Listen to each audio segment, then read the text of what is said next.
Okay, everybody, just another quick vid about our little budget Grendel build here. Again, this is that Grendel I built. Originally, I was going to use it for cast bullets, but I had a problem with the mold, and I still haven't gotten around to contacting the company about it.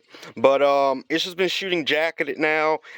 We literally just built this just to see what we could get away with spending next to nothing on like trash parts, and so far it's been performing pretty decently actually. Not the best, not the worst, but yeah. So just go over again. 6 power SWFA Super Sniper, great little scope. Kind of feel like I need more. Magnification though for group shooting. This is just my general purpose lower. The upper is mainly the deal. The upper is just it was off the pistol upper, and I don't really even know what it is, so we're just going to say this is a generic mil spec upper. Handguard is a O Hunt. It was like a $30 raw Chinese handguard, nothing special. M-Lock.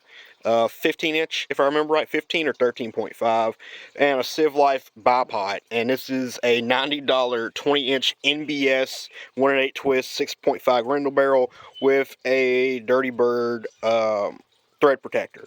So we're back here at the $90 barrel, the non-brand specific 6.5 Grendel barrel, and about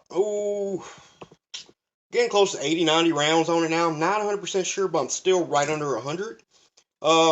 It's been shooting pretty decent. Groups like it's been closing up. Not sure if it's me, the barrel breaking in, or the load just getting better or whatever. But it keeps right at an inch, right at an MOA all day if I do my part, and the loads aren't terrible. So now I just kind of want to see what the barrel looks like. I've been cleaning it. I've cleaned it maybe 3 times. I clean it after about every range trip. Nothing super crazy.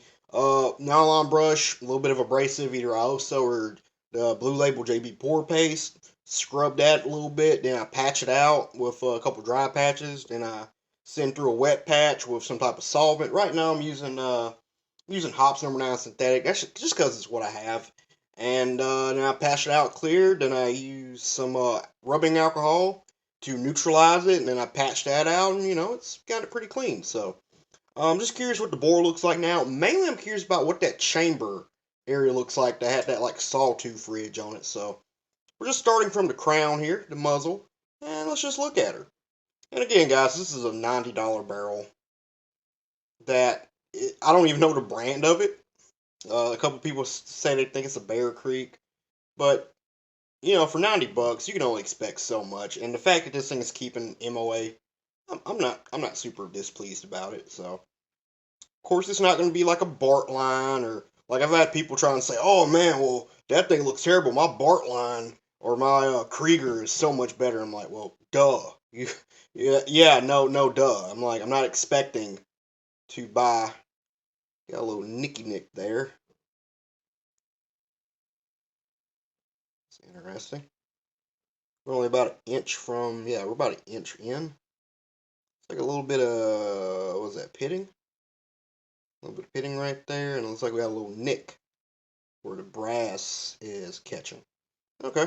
But yeah, like I was saying, $90 barrel. I'm not expecting this thing to be like, like freaking bench rest quality accuracy. I mean, people who, I don't know, man. Like a lot of stuff is like a no duh type of deal. I honestly just kind of got this out of my own curiosity, and because I've spent $90 on way stupider stuff. So, but so far it's been pleasantly surprising.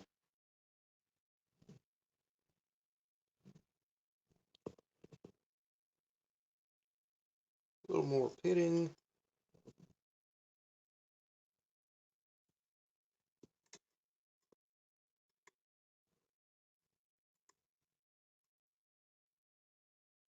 Like a little copper undercut right there. What was that?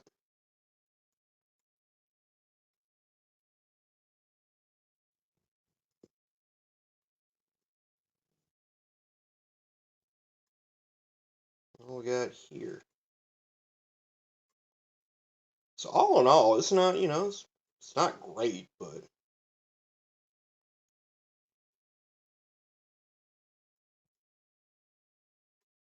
It's definitely better than H&R barrels. Y'all remember the videos I've shown about them. More copper there. Not seeing any real heavy carbon buildup yet, so I guess that's good. That abrasive really does its job. Alright, so this is what I'm curious about now. It's right here in this transition point. Now, I did show some people on Accurate, and they were saying this looks like the transition here was cut very, the reamer, their finish reamer was probably dull. That's why it looked all sawtoothed, but let's look at it now. Still a little rough looking here. Looks like stuff has been smoothing out.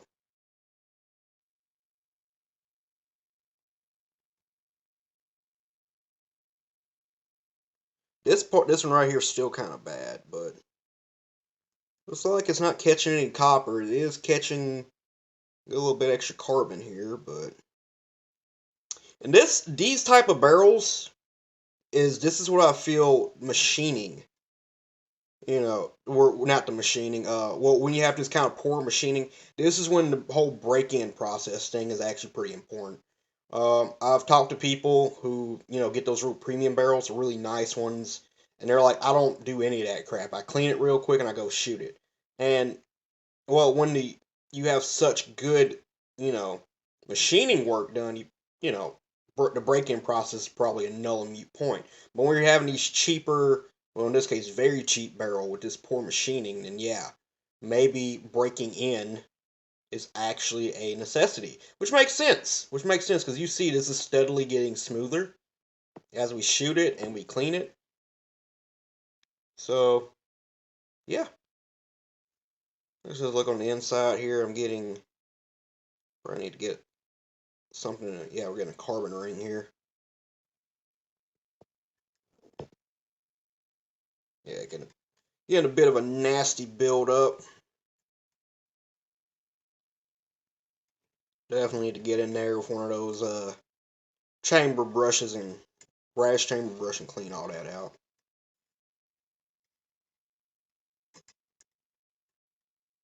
And we're out. So yeah, that was the barrel. Yeah, so I just want to show you guys some groups. Still haven't posted a video of me actually shooting this thing for the first time, but these are the very first groups we shot with this. Very first rounds we shot out this barrel. So as you see, we're keeping about 2 inches. That was the final load I worked up because I just wanted something to plink, and I only had a box of those EODMs left, so I just went with that and shot, plinked a bunch with it. And then we moved over. I found 2 boxes of Spear TNTs. And I bought a thing LT30, and this is after about 50 rounds of the other stuff. And as you see, or more like 30 rounds, I don't know. As you see, the groups are closing up, and we're keeping more around an inch now. So I don't know if I'm just learning the gun better or the loader better, or if it's breaking in. But yeah.